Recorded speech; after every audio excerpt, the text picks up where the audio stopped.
Assalamualaikum warahmatullahi wabarakatuh. Kelompok kami akan mempresentasikan tugas diskusi kelompok, yaitu Case Study Knowledge Management.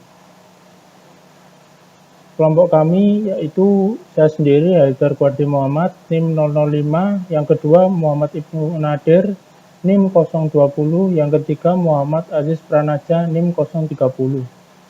Di case study question ini terdapat 5 nomor soal. Di sini saya akan menjelaskan soal nomor pertama. Untuk soal nomor kedua, 2 dan 3 akan dijelaskan oleh Muhammad Aziz Pranaja, dan nomor 45 akan dijelaskan oleh Muhammad Ibnu Nadir.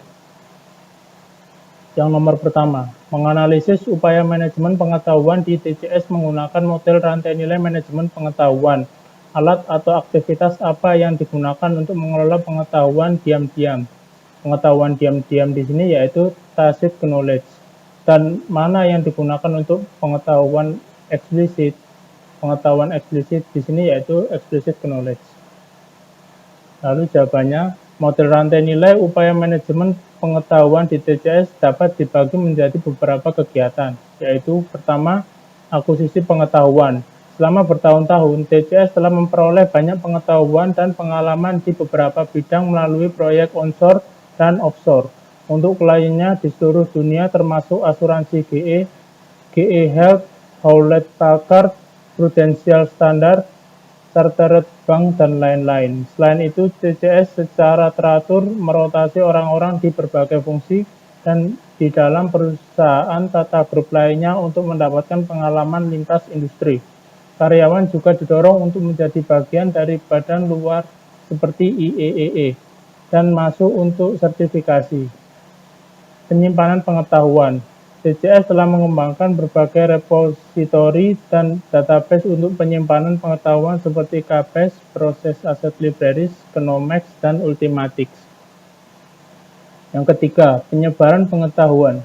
Pengetahuan disebarluaskan menggunakan berbagai teknik. Ultimatix, portal manajemen pengetahuan elektronik berbasis web. Sesi pendorong yang menyatukan karyawan dengan minat yang sama, sesi rapat langsung, dan transisi pengetahuan di tingkat proyek, dan email tip of the day yang terdiri dari tips keterampilan teknis, konseptual, atau manusia dibagikan dalam organisasi setiap hari. Yang terakhir, aplikasi pengetahuan. Siswa harus mengunjungi situs web TCS untuk mengeksplorasi kemampuan baru yang dikembangkan oleh TCS dan bagaimana hal itu berkaitan dengan pengetahuan yang telah mereka kumpulkan selama bertahun-tahun tentang pelanggan, pasar, pengembangan sistem, dan teknologi. Untuk mengelola pengetahuan eksplisit, TCS telah menggunakan KBase, Process Asset Libraries, Knomex, dan Ultimatix. Pengetahuan taktik dikelola melalui desain ulang, pusat pengembangan, sesi propel, sesi transisi pengetahuan, dan komunitas praktik. Untuk nomor 2 dan nomor 3 akan dijelaskan oleh Muhammad Aziz Pranaja. Assalamualaikum warahmatullahi wabarakatuh. Perkenalkan, nama saya Muhammad Aziz Pranaja dengan NIM 1905139730 dari Prodi D4 Manajemen Informatika A 2019. Saya di sini akan menjelaskan studi case question nomor 2, yaitu soalnya jelaskan pertumbuhan sistem manajemen pengetahuan di TCS, bagaimana sistem ini membantu TCS dalam bisnisnya. Pada awalnya, konsep knowledge management diperkenalkan oleh TCS pada tahun 95 dan tim KM, khususnya yang disebut Corporate Groupware, dibentuk pada tahun 98. Grup ini meluncurkan KM Pilot di pertengahan 99, yang kemudian dilaksanakan oleh tim yang terdiri dari komite pengarah, perusahaan implan, Groupware, juara cabang, pemilik aplikasi, dan grup infrastruktur. Saat ini, KM di TCS mencakup hampir setiap fungsi dan jaminan kualitas hingga manajemen SDM. Karyawan dapat mengakses gudang pengetahuan yang berada di server perusahaan di cabang melalui intranet dengan browser front-end atau client nodes. Pengetahuan repositori juga disebut KBase atau knowledge base, berisi file berbagai informasi tentang proses, lini bisnis, lini teknologi, dan proyek. Langkah selanjutnya adalah membuat pustaka aset proses PA atau disingkat PAL, yang berisi informasi terkait teknologi, proses, dan studi kasus untuk proyek pemimpin. yang tersedia untuk semua pusat pengembangan melalui intranet. Kemudian Ultimatix portal manajemen pengetahuan elektronik atau disingkat EKM berbasis web yang membuat file pengetahuan tersedia secara global dikembangkan. Itu pustaka PAL dan Keybase atau knowledge base yang dihosting di intranet, digabungkan dengan Ultimatix yang memiliki subportal untuk sistem manajemen mutu, peningkatan produktivitas perangkat lunak, materi pelatihan dan informasi alat. Ada administrator EKM untuk setiap praktik dan kelompok mata pelajaran dengan ditentukan.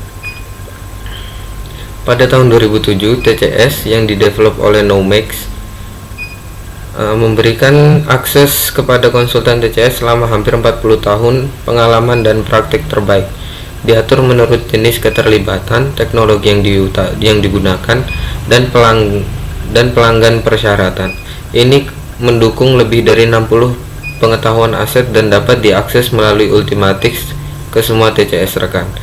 Setiap rekan dapat berkontribusi pada key bank dan petugas pengetahuan bertanggung jawab untuk menjaga kualitas konten. Itu untuk nomor 2. Saya akan melanjutkan ke nomor 3. Jelaskan alat kolaborasi yang digunakan di TCS. Manfaat apa saja yang diperoleh TCS dari alat ini? Banyak alat kolaborasi yang digunakan TCS seperti Project Infinity yang di dalamnya terdapat banyak alat seperti IBM SafeTime, QuickPlace, konferensi video Polycom IP, platform blog, Ideostream, TIP, dan MySite.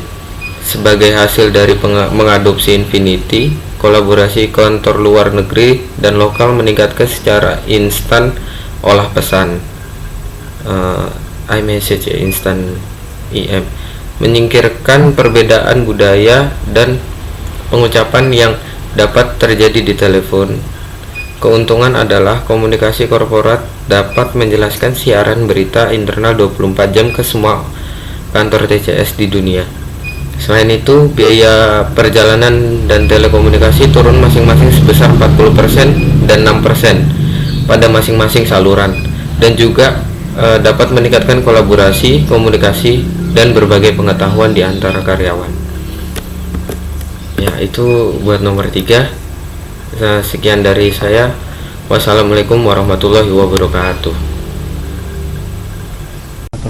Perkenalkan, nama saya Muhammad Ibnu Nadir, NIM 190513970020. Di sini saya akan menjelaskan tentang tugas diskusi kelompok mengenai case study knowledge management yang nomor 4 dan nomor 5. Soal nomor 4 yaitu bagaimana alat web 2.0 membantu TCS mengelola pengetahuan dan kolaborasi di antara karyawannya. Jawabannya seperti platform blog, wiki, Ideostream, dan lain-lain yang di dalamnya terdapat fitur Just Ask, dapat meningkatkan kolaborasi antara karyawan seperti tanya jawab dan untuk memposting pertanyaan di intranet. Lalu Ideostream yang diselenggarakan setahun sekali, di mana 2 atau 3 topik yang diposting oleh tim perusahaan untuk mencari ide-ide baru dari publik. Lalu tip yaitu portal terbuka untuk mempromosikan ide-ide baru di dalamnya. Yang terakhir yaitu MySite yang digunakan karyawan TCS untuk berkomunikasi satu dengan yang lain. Pertanyaan nomor 5. Menurut Anda, bagaimana alat KM telah mengubah beberapa proses operasional untuk utama di TCS seperti penawaran untuk proyek baru, pengembangan dan implementasi proyek, dan layanan pelanggan? Jawabannya, sebagai lembaga konsultasi servis, penawaran proyek baru adalah hal yang wajar untuk meningkatkan value chain dari lembaga tersebut di luar pengembangan dan pemeliharaan.